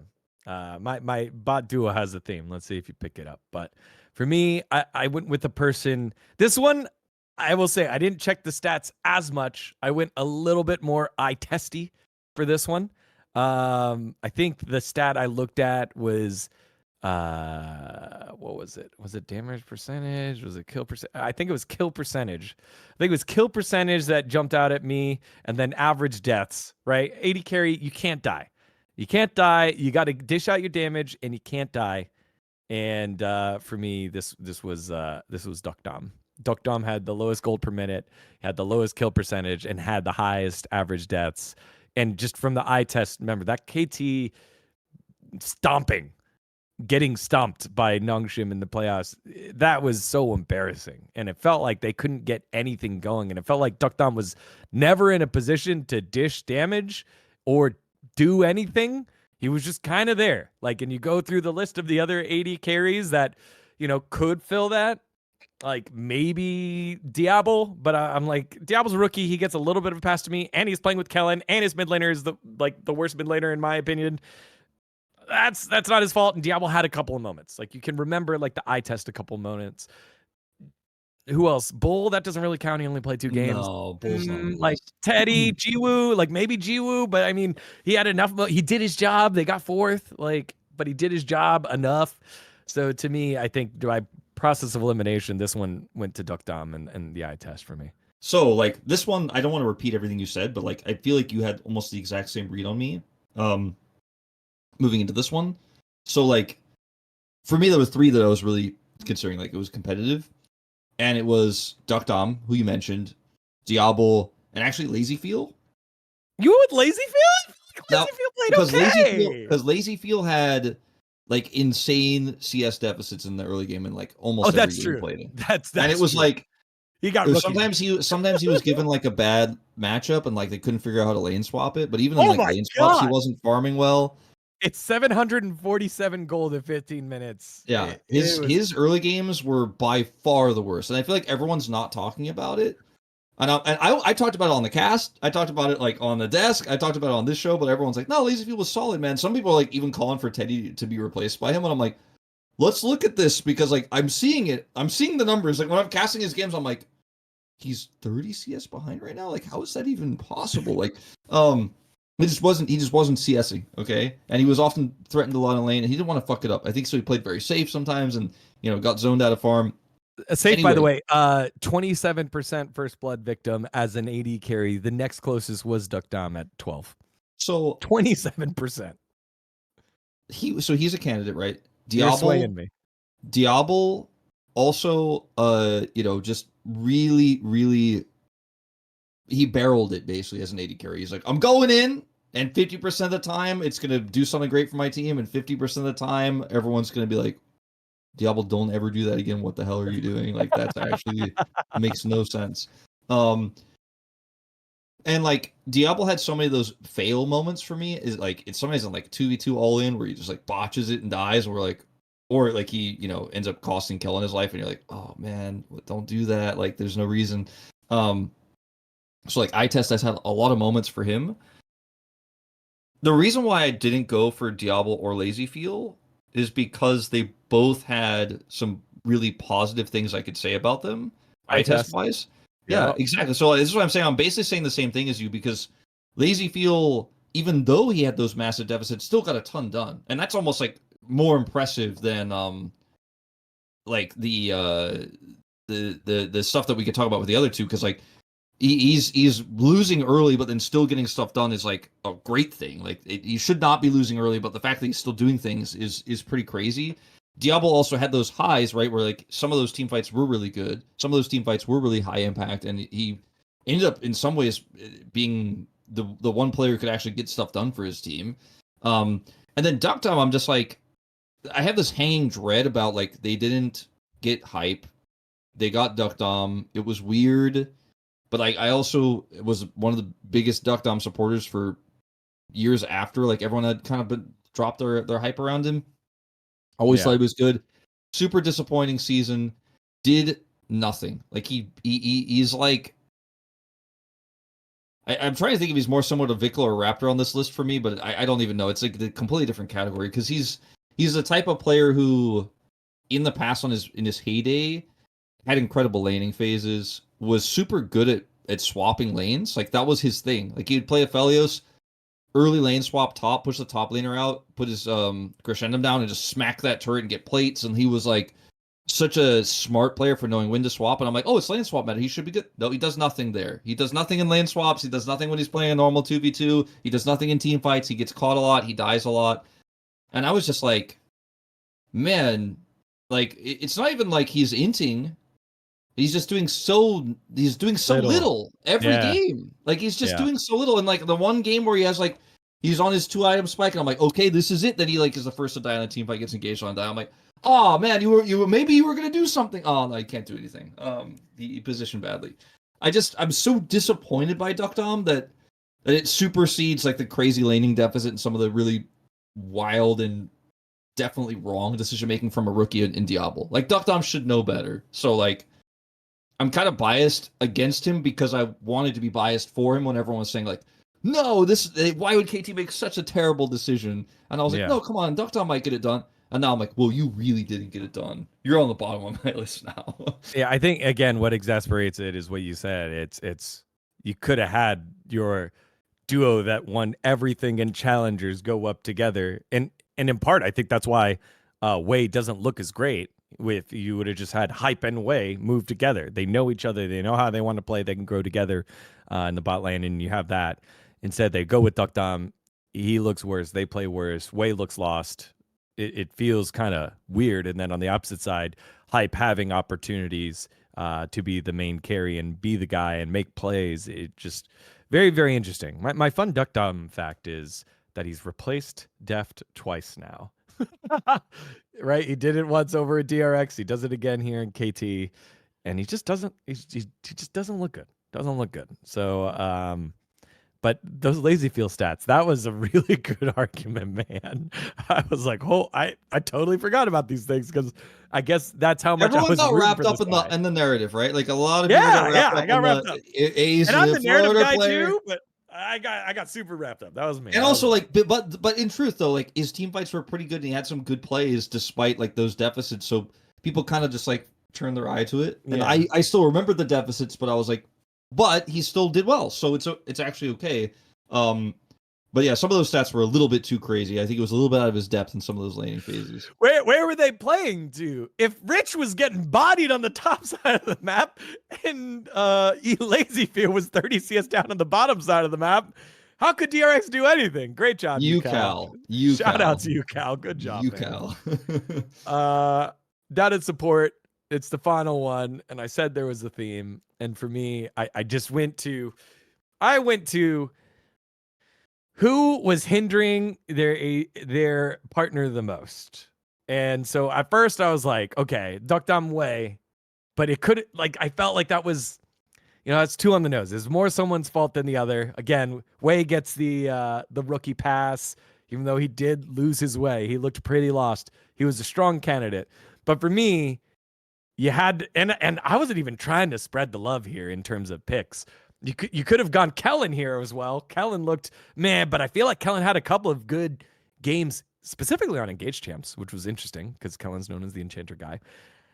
I went with Life, dude. Duck Dom and Life, the classic FPX roster bot lane duo from the LPL when they were over there. Life looked like he had no idea how to play to support, which is why Berserker looked like he was on the edge the whole time because it was 1v2ing. Life was terrible. He was terrible. Life on the eye test for me was like by far the worst support. Like by far. Like he just like died. Imagine a world where like you're Leona by yourself in your bottom lane tri-brush, and your AD carry is like channeling his recall and is like 80% channeled, and then you see anyone in the river and you're just like, Zenith blading in? Like his like AD carry's like recalled and he's just there. And like, by the way, they're grouping for Dragon, which is why your AD carry is trying to reset real quick. And then he's like out there and he dies. And I'm like, what are you doing? Like, what was they had so many engages where the rest of his team was just not on the same page as him. He died a ton, like making the call to go in when it wasn't right. And the team just being like, okay, it's cool. We lost support, but maybe we can still win this fight. I thought, like, with my eyes, like the whole season, I was thinking it's Life. He's the worst. He's the worst support. I even said it to you guys like all the time. I was like, is Life the worst support we've had in a long time? Because like I loved Life when he played back in the day, when he was playing set support and stuff like that. He just was really bad. But Kellen was worse, and support is actually the only role where I actually looked up competitive. Yeah, support's the only role where I was like, I need to look up stats to back myself up on this. So one of the stats I look at for support is how many wards cleared per minute. Because oftentimes, so here's the thing with support, like if you're on a losing team and your team is losing all the time and you're always behind, usually those supports will have pretty high wards cleared per minute because like the enemy team has more vision than them. Okay, so you have to go clear the wards all the time. So sometimes some of the best supports, actually their average wards cleared per minute is fairly low because there's like no vision to clear because they already cleared it. They already have so much control. The enemy can't even get close enough to drop a ward. Yeah. Kellen is on the worst team and he has the lowest wards cleared per minute. Yeah. While also being the support who is roaming the most. Look at his experience difference at 10. Yeah. Negative 326. So he's roaming the most and has the fewest wards cleared per minute. So often making plays and dying while roaming where they didn't have vision. He didn't check. He didn't clear it. And he died. That did happen a lot. So like I'm looking at his control wards purchase per minute. He's 4th, it looks like, with this one, or 5th actually. That's not a stat I usually do that often, but I just checked it actually right now because I was like, has he bought a lot of those? Like he's actually pretty average in that regard. Still averaging it, but not clearing very many wards. He has a ton of deaths, but like, you know, if you look at just the death number, he's low on the list, but he also played like some of the fewest games because they didn't make it through and they got 2-0'd a lot. So he actually is second lowest death next to Life, which is crazy. Like I thought Life would be way higher. That was one of the other stats I looked at when I was thinking about Life. I was like, in my head, I was like, he's gonna have like 80 plus deaths. But actually, even though he died a lot in those games and like died for bad reasons, that's why I realized for me like Life was kind of an eye test thing. But Kellen, the eye test was there for me. And like when I looked at the roaming stat, like his XP diff, I was like, ooh, that is just you can't be like roaming that much and getting nothing done, and that's your whole play style. I think he had that one game where he played Pyke and he was roaming a ton as well, which probably affected his stats significantly, but he just didn't do anything on it. And then when your team is losing that much, your vision score should be like pretty insane because you were constantly like on overtime, like clearing wards, and I just thought that was kind of one of the things that was crazy that he was last place. Like the other players at the bottom are like Lehens and Carrier, and Lehens is like got no time for clearing wards. He's killing people the whole time. Yeah. You see the play coming, you got to deal with it from a mechanic standpoint. Listen to your young. Yeah. Like Duro is towards the bottom as well because his team is like winning all the time, right? Having a lot of success. Barrel is the top wards cleared per minute actually, by a pretty significant margin. So he cleared a ton, and those game states were wild, but he's always been a diligent ward clear kind of guy. Anyway, I thought Kellen, like, he didn't have as many embarrassing moments as life, but just overall didn't do anything for his team and actively hindered his AD carry by never being around. And like his AD carry needed to be the guy that they played through because he has those high highs and those big moments where like he can carry a team fight. And so he needs to have items and he needs to have resources. And Kellen was like, I'll run around and die elsewhere and ruin the other lanes while leaving my AD. Poor Kelly, man. He was once really good, and I hope he can come back to form, but I'm not running seeing out it of time. anymore. Everyone on BNK Fear X are running out of time to be able to do that. I think support to me was actually the most competitive because I think, if someone would have said Wei, right, you just put Duck Dom and Wei there, you could do that. I think President Palu had a pretty bad split as well. I contribute more of that to Hambach, but Palu seems like Kellen light, in my opinion. I feel like Palu roamed a lot, didn't get a lot done. The difference was then Kellen would like die.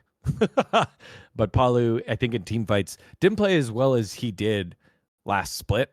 I think last split he was okay in team fights and set up the team well. This time I think he was engaging on poor targets or going back, re-engaging when they didn't need to. And then Andil was there. Andil was there. So I don't know. We'll see what happens here. Andil gets a pass because he had multiple AD carries to play with two different styles. One that couldn't do anything in lane, and one that is your hyper carry that you want to play through. So I think Andil gets a little bit of a pass there. We'll see what happens with Andil. Our support pool right now is very top heavy. I think the top half of the LCK you're like solid. It's 5 and 5. You're kind of like, ooh, this is like this needs to be fixed soon, because it's a very important role. I think a role that's underappreciated, obviously, and always has been historically across the years, but it can make or break games for you, especially when you look at the impact that like Lehens and Barrel are making, and like the impact that Carrier having a bad season makes for that team. You really have to have a solid support, and the bottom teams didn't figure it out. Crazy that Carrier has like a stinker of a split, and he's fifth. He's only fifth, right? I mean, you would take if we're going just off of the performance from this split. Just need to make sure to caveat it for our T1 listeners. You take Barrel, Delight, Lehens, Duro, and then Carrier. I mean, maybe you can mix that one around, but like none of the other guys with the opportunity that they had could jump up into that top conversation. So yeah. All right. Damn. First team and worst team all pro went way longer than what I thought it was going to. Very, very fun. Let us know what your guys' worst team all pro was. And if you agree or disagree with us, our lists were, that was good, man. I like blind list stuff here. We were maybe we'll do some more of this. Yeah, we were, and it was interesting to see what role we valued differently. Like whether it was, hey, the big plays, the eye test, the stats, or just process elimination, how we went through all of them. So let us know in the comments below which ones jump out at you and what your whole worst team all pro would be. All right, before we get to the next segment, we're cutting down the show as it goes longer because it is running a little long, so we've got 2 more segments for you. Before we get to those, it's time to remind you about our friends over at Raycon. Does anyone feel like March is kind of madness right now? There's just so much noise about everything right now, whether it's the birds chirping away as spring wakes up, or the endless bombardment of trash coming from the TV. Everything from my work to my workouts is getting interrupted until I found my friends over at the Everyday Earbuds by Raycon. Now, again, we've told you about how they have active noise cancellation capable of drowning out the most maddening of sounds. Raycon's Everyday Earbuds are your quieting sidekick for the gym, work, or phone calls, offering premium audio that goes where you go. I, again, have used it over at the gym, on the subway, on the buses here. They are so great to the point where I bought another pair of my own volition because I lost the first pair in an Uber, and their latest model is better than ever with the 32-hour battery life and multi-point connectivity that lets you pair with 2 devices at once. And speaking of battery, with Raycon's quick charge functioning, just 10 minutes of charging yields 90 minutes of battery. So if you're kind of forgetful and you got to do it on the go, listening to your favorite podcast, pop in your Raycons and you'll be charged in no time. And Raycons start at just half the price of other premium audio brands with similar features. They got a bunch of different colors. I got the periwinkle color for the style that complements yours, as well as multiple different buds to fit all different type of ear types. If in case you didn't know and you couldn't tell after years of watching him, Wolf has really weird ear sizes. These ones fit Wolf's ears really well. Actually, they do. Like, for real. Like, I've had so many different earbuds over the years. These ones actually just work for me. Like, they don't fall out. And I've actually been super impressed. Like, these are earbuds I can actually wear working out. So, like, it's been kind of a new experience for me to listen to music at working out, because otherwise everything else I've used has like fallen out. Like, I used to use over the ear earbuds, or headphones, earphones, whatever you want to call them. You know, like those ones that you use in the 90s, early 2000s, where they go over your ear, then go like wrap around. I would use stuff like that at the gym because I'm like, well, it's the only thing I could keep on my ears because my ears are weirdly shaped, both on the back and also on the inside. So my in-ears always notoriously fall out on broadcast. So anyway, the Raycons have been great for that as well. I also want to mention, like, the case is quite durable. I've had so many earbud cases that just get super scuffed, just because, like, they, you know, you sit them in your back pocket, you sit on them all the time, or you drop them, and then, like, your case has this big scratch all over it, or just in general, like, the case, like, won't shut properly anymore, and you kind of have to hold it closed to get it to charge, with, like, the earbuds stop charging. The case has been quite nice. So there it is, right? dGon's, if you're watching with video, dGon's got the case. You could otherwise look it up on the website on your own. But yeah, the case has been also very easy to put the earbuds in. Like, they snap in and they charge very, very fast. So yep, I've been happy with it. Yeah, again, and for some reason, if you don't love it, Raycon's got you covered with a 30-day happiness guarantee return policy, no questions asked. So, I mean, it is the go-to. I had to go run to my jacket because it's always in my jacket because I always use it when I leave the apartment. I figured out what works for me. And you can figure out what works for you by going to buyraycon.com/M&W to get 20% off the best-selling everyday earbuds brought to you by Raycon. That's buyraycon.com/M&W. So MANDW. To support your boys over here at Last Free Nation and get yourself one of the best pairs on the market. Thanks to our friends over at Raycon. All right. So we touched on Fearless a little bit earlier, but now we're going to our top 3 most fearless players of the split. And so this kind of is a little abstracty.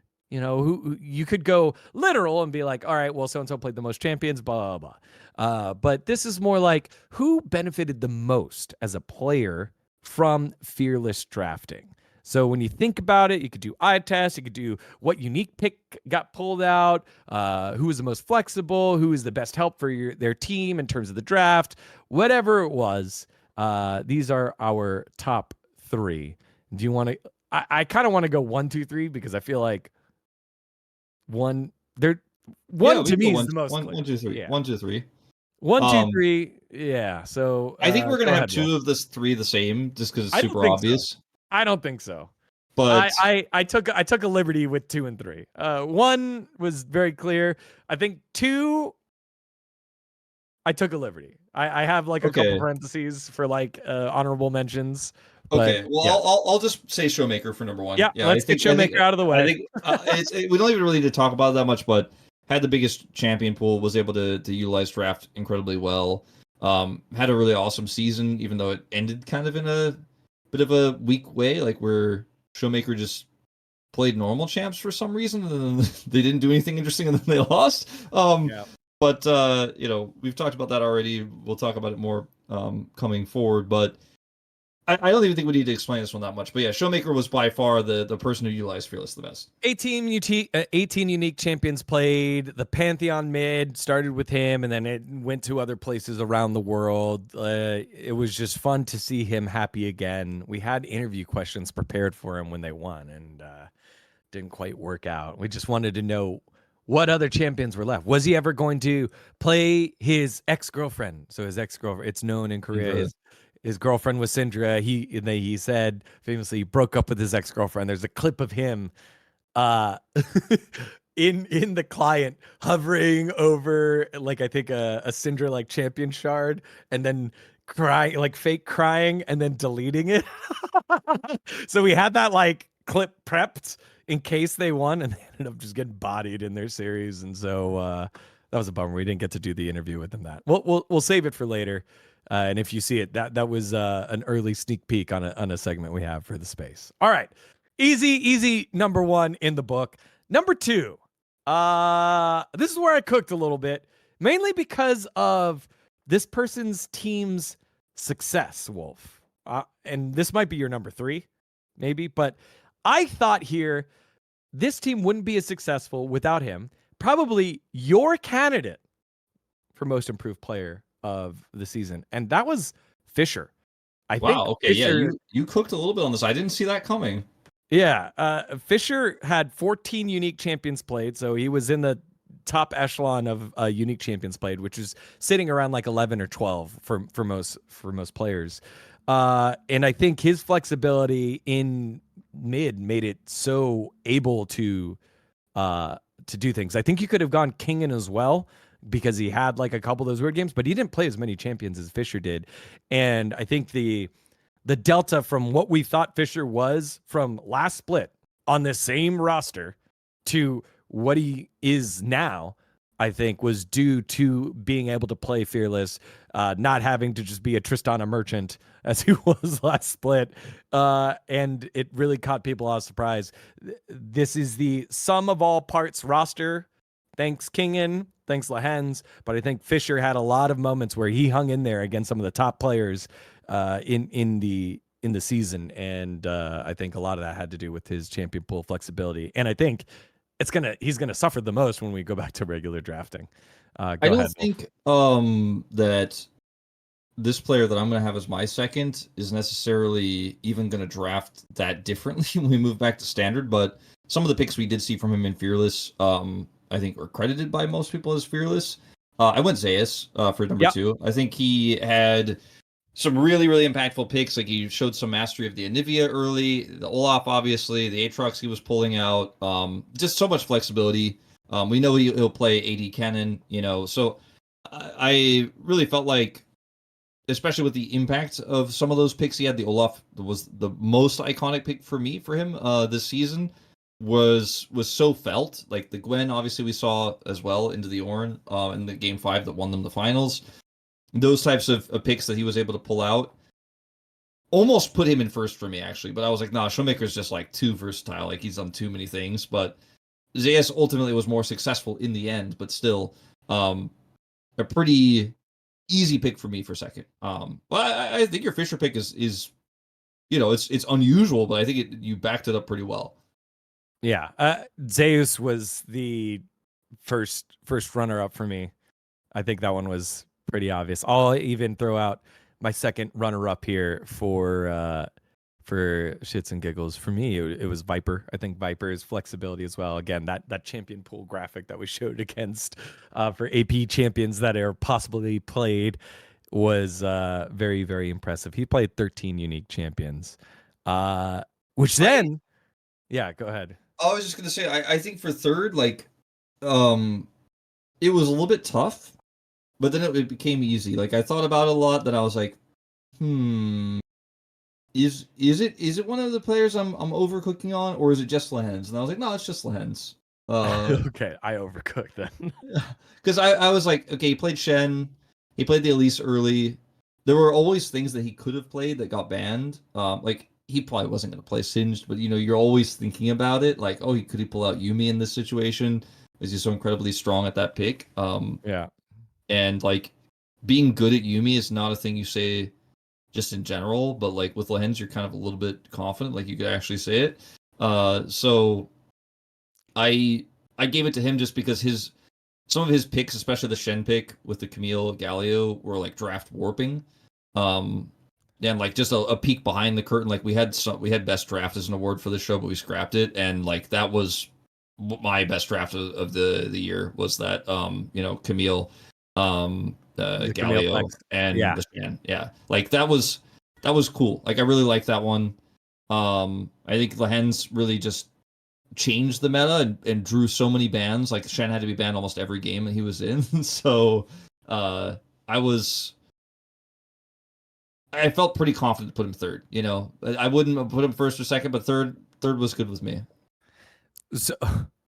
So the Camille Flex game, which one is that? Is that the Gen G one? Well, no, the one with where Nongshan was playing against BNK, and it was Israel Shen bottom lane, Camille Galio, and then the other my second one, my honorable mention one, was going to be the Renekton trap with Chovy sending the Camille. They sent the Camille bottom, and then Chovy played Smolder, and that was like a more competitive game than like Nongshan beating BNK. But I loved that Shen pull out early from Lehens. Yeah. Damn, that's a good one. So we actually kind of reinstated like very briefly the best draft into the show. Yeah, for just a second. there was the best draft. For me, so I looked at I was going Delta from how good I think they're going to be when we go back to regular draft, and compared it to their peers on what they played. Because just for stats, Keen had 18 unique champions played. Showmaker had, I think, 18 or 17. Chovy had 16, and then a bunch from there. This player, in the same vein as Fisher, right? Like a more improved. And I think I probably could have put second, but they didn't play as well. However, he won with more unique champions, played champions in the mid lane that no one else played. And that would be your boy, Yucal, pulling out the Lee Sin. He played Lee Sin mid and won, bro. Again, he was an Aurora merchant. He flexed the Jace mid. Like, yes, I know a lot of people did do the Jace mid flex, but I just think that when we started crediting team's success, right? It wasn't Lazy Feel or Teddy. Sponge was okay. Rich was terrible. He made DRX go. He made them go boom. He played an Akali. Chovy didn't play Akali. He lost an Akali in the one game he played. He played the Lee Sin. He was willing to play anything. And I think that type of... And he was like, I think our like... Was he player of the week? I mean, maybe he wasn't player of the week, but he won the celebration of the week. He had that huge run where he jumped out of the chair, fell down. Yeah. But that's the type of moment where it turned Yucal into what he is now, rather than Yucal turning into Vikla, right? I think very easily this DRX roster could have been BNK Fearx, especially with Teddy sick when they started. And I think the difference was the shtick that Yucal was able to put in there and be like a rock for the team while being like, yes, I'll work around all these different issues that we have as a team. I'll take a mediocre jungler and let's make it a solid mid-jungle 2v2. And I think a lot of that had to do with the fact that he was willing to play all these different unique champions. He played 12 and a couple that no one else played, and alleviated the draft pressure to play for Lazy Feel, to make Sponge feel comfortable, and do whatever for Rich. Give him his 5th best champion, as he got targeted pretty hard. So I think Yucal for me was was one that was pretty cooked. I think very easily you could go. Yeah, I'm not super sold Vipers. on this one. I will have to say, like, also you said made the team go boom. I think you meant it in a positive way, but like the Lee Sin pick made me go boom, and not not in a positive way. I thought the pick was like pretty stupid, to be honest. Like, it didn't make any sense. And like they won despite him in that game. I mean, he had some moments, but like that pick wasn't good. It like didn't even look good in game, but like he won, so everyone's like, wow, he won on Lee Sin. Like, that's crazy. But I mean, I think you made some good points. But yeah, I feel like UCal, he played really well regardless of what he had. And I don't know if he was necessarily like being fearless, minus the Lee Sin pick, but yeah, I think just talking about UCal in general, he deserves a lot of credit. The most carrying player of the season, we didn't do an award for that, but like it would have been him. Like, he literally was like doing the equivalent of like, you know, it's like ants can lift their body, like sometimes their body weight is like a human lifting the car, like, you know, kind of thing. Like, UCal lifted many times his body weight. I don't know if he was picking up a car, but it felt like he was picking up a car with what he was doing in some of these games where it was literally doomed. Every lane is on fire, and he's like only 400 gold ahead of his mid lane opponent from laning alone, and then he just pops off and wins every team fight for his team and gets insanely fed, and then just starts screaming and yelling a lot, and they win. Imagine if he was on like an actual really strong team, what he could accomplish. Who knows? Yeah. Imagine what it was like. Remember what it was like when he was on KT, when it was a strong team and he was winning things. Yeah, back in the day. Goodness gracious. So yeah, that was a stretch. When I was looking at this, I was like, yeah, we could go a little boring here and go Showmaker, Chovy, Zeus, boom, done. But I was like, let's cook. Let's see where were some successes due to fearless drafting, and I think I cooked a little too much here. For you all at home, let us know. Was I Chef dGon or get out of the kitchen dGon? Look, I picked Smash. You picked UCal. You know, we both had one pretty wild one. Thank you for the out. Thank you for the out. I was getting a little worried there. All right. Well, those were our most fearless. Let us know your top 3 most fearless players, the ones that benefited the most from Fearless Draft. All right, one segment to go. But before we do, time to remind you about our friends from the app that you and I use every day. Easiest app to use. Every day. Our friends over at ExpressVPN. You know, my parents are visiting right now here in Korea. And they're like, how do I watch my shows back home? Like, I want to watch some of these things that aren't available here in Korea. Got you covered here with ExpressVPN, because they just pop on in and they're able to watch TV like they've got a passport. Like, around the world, they're able to log back on into their streaming services like Netflix and show them the huge library that they get back in the States. They're not missing out on any of their shows, as well as protecting themselves. You know, it hides, it allows them to hide their location and put it somewhere else. And it uses multiple different countries, 100 countries that you have to log into using ExpressVPN, so you can access to thousands of new shows and never run out of things to watch. It's easy to use by just simply firing up the app and clicking a single button just once, and boom, you're covered with ExpressVPN. It works across all different devices, including iPads, phones, laptops, and of course, our computers here. And it has blazing fast speeds, doesn't stop you from streaming in HD with 0 buffering, and it's rated #1 by top tech reviewers like CNET and The Verge. And there's optional dedicated IP service engineered with innovative zero knowledge design. Not even ExpressVPN can trace an IP address back to the user. And of course, we've talked about protection a lot when we talk about surfing on the internet and using ExpressVPN. It allows you to keep your information private and secure by rerouting all your traffic through an encrypted tunnel. So thanks to our friends over at ExpressVPN. I mean, you can it has smart locations for you as well. So like if you're not trying to specifically select one country because you want to access content there. You could access a country nearby, so your speed is at the maximum while also being safe and having your location hidden. And I find that to be, regardless of where I am, that is very helpful because you can basically make sure that you're going to have the maximum speed. But if you do want to connect to a specific country like North Macedonia, that's on the list, and you can just connect to it, and it takes like less than a second for that connection to hit. You can use it on your phone, you can use it on your computer. Like you could select so many different places to connect to. You're basically, I think you'd be hard pressed to find something that you couldn't access because it wasn't available. Like it's actually super versatile. But again, if speed is your thing, just for safety, like that's a feature as well. So I've used a lot of different VPN apps in my life and switched to ExpressVPN actually as they became our sponsor last year, and like I'm never going back. It's actually just been the easiest VPN I've ever used. Yeah, something as simple as again, like Twitch has moved out of Korea, and I want to add a sub to my LCK account so that I get to fly all of my bro flags that I want in the Twitch chat.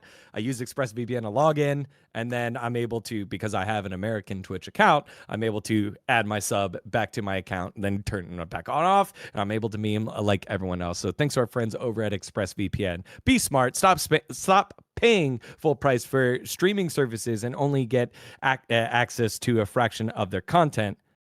Fix that with ExpressVPN. Head on over to expressvpn.com/Monte Wolf to get an extra 4 months of ExpressVPN for free. That's expressvpn.com/Monte Wolf. Extra 4 free months for free. Thanks to our friends over at ExpressVPN. One more time. expressvpn.com/Monte Wolf for free months of ExpressVPN. Thanks to our friends over at ExpressVPN. Cannot push that one enough. Use it every day. Every day. Every day. All right.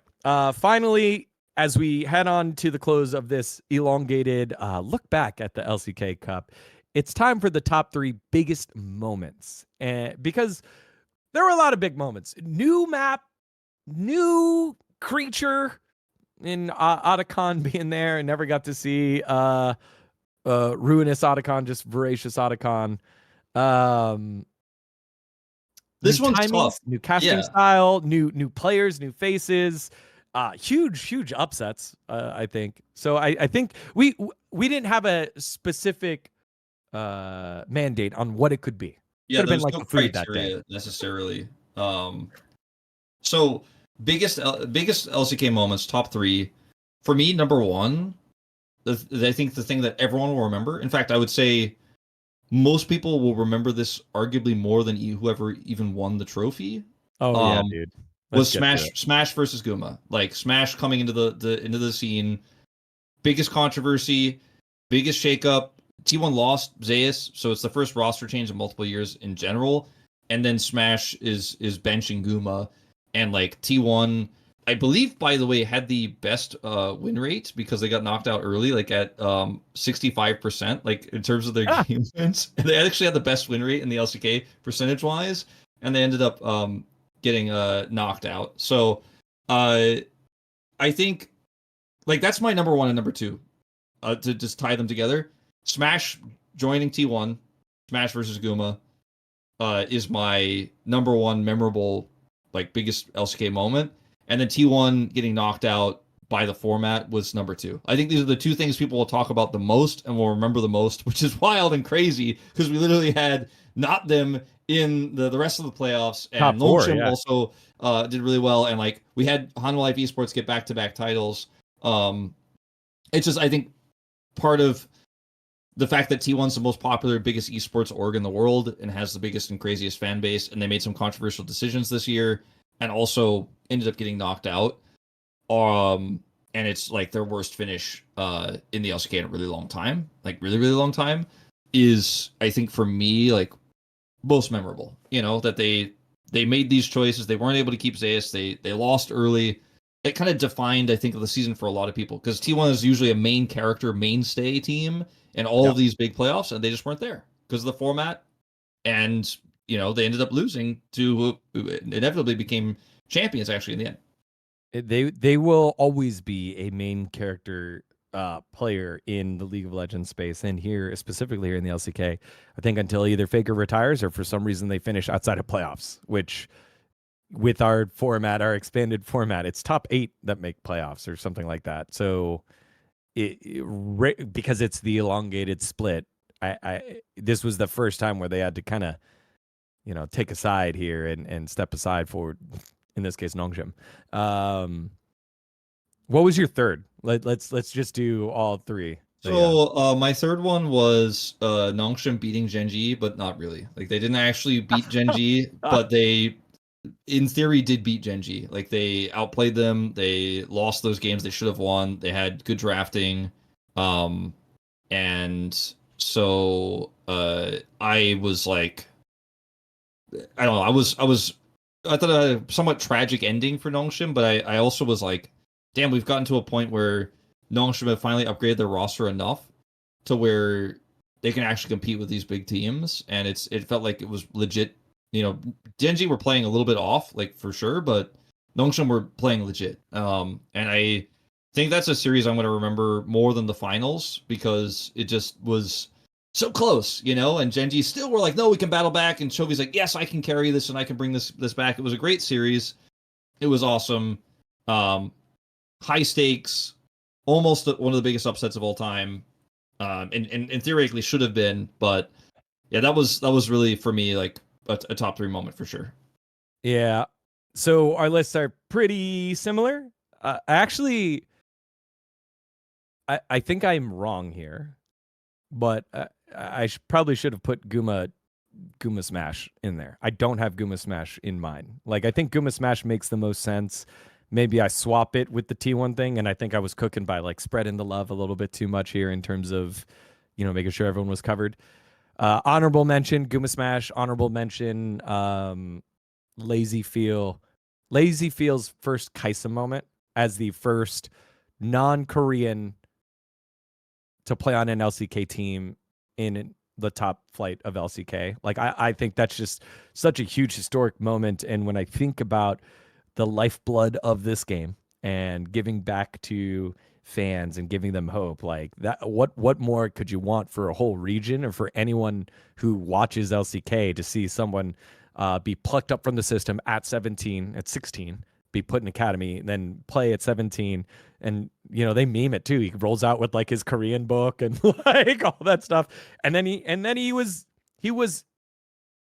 in the mix. Like he didn't look lost like Wei or Vikla. Like he was the guy. He plays a role where you need to be the guy, and he was the guy, and they won. And I thought that was really, really cool and a really good moment. An honorable mention in terms of LCK. And I think I thought about it for sure.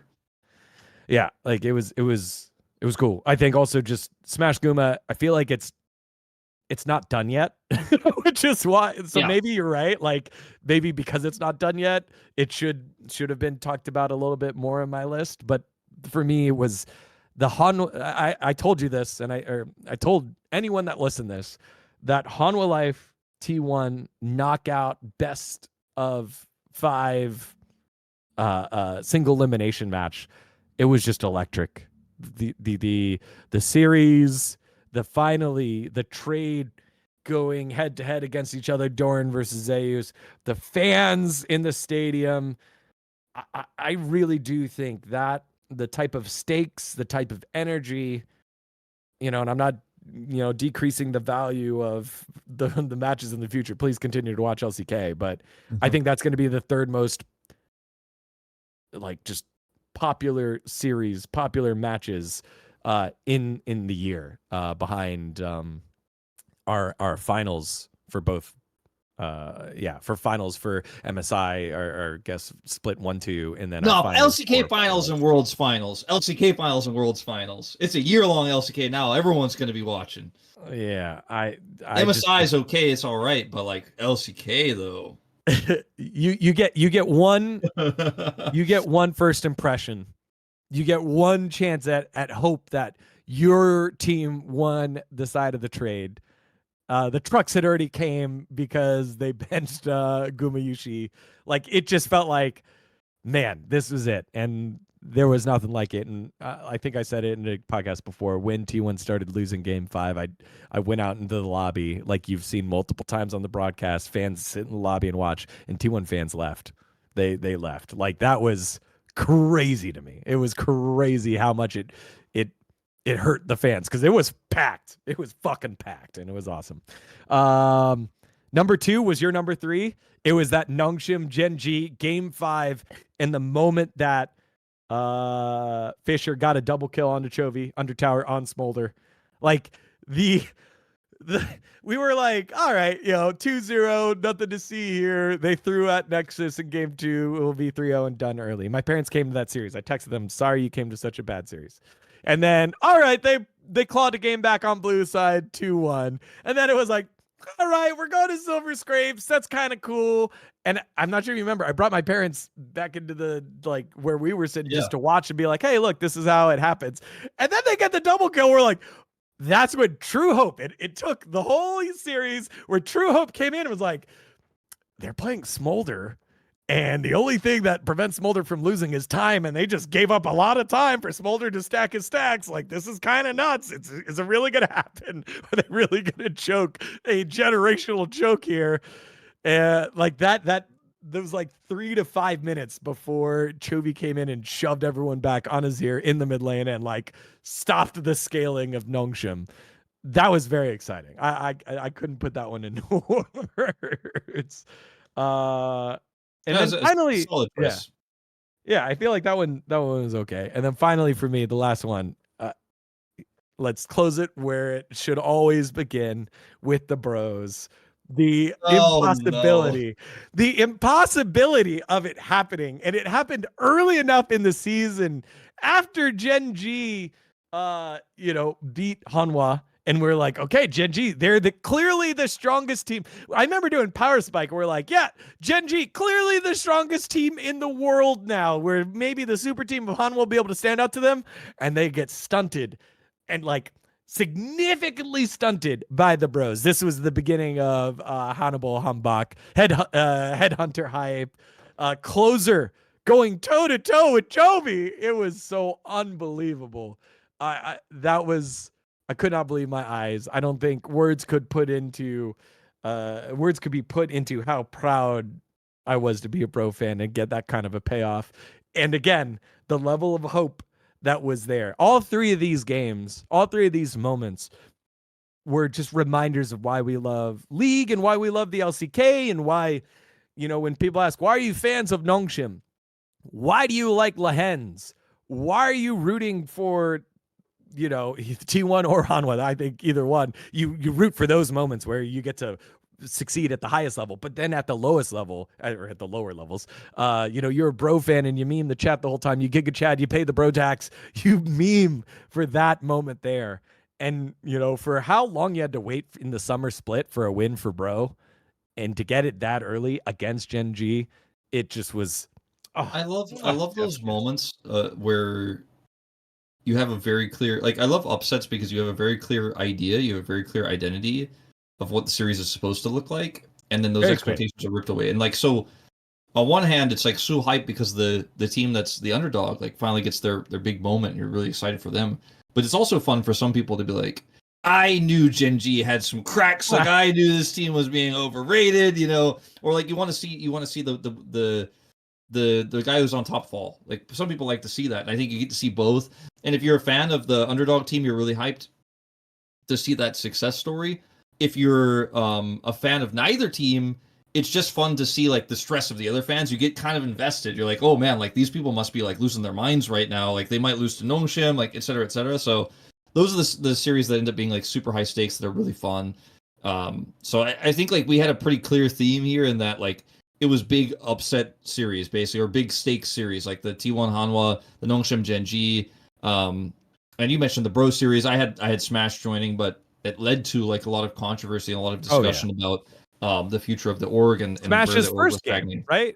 Like we got the news about it. Even just like getting the news that like, hey, Smash is starting. And remember, like there was a whole controversy about how they released that information. That was such a ripple effect. It had so much in it. Just that decision had so much in it and how it affected things. It's it was very high stakes or high octane. There was a lot of both there. Yeah. And like, you know, the effects were felt throughout. Yeah, I felt like, you know, there was a lot packed into a short period of time for this tournament.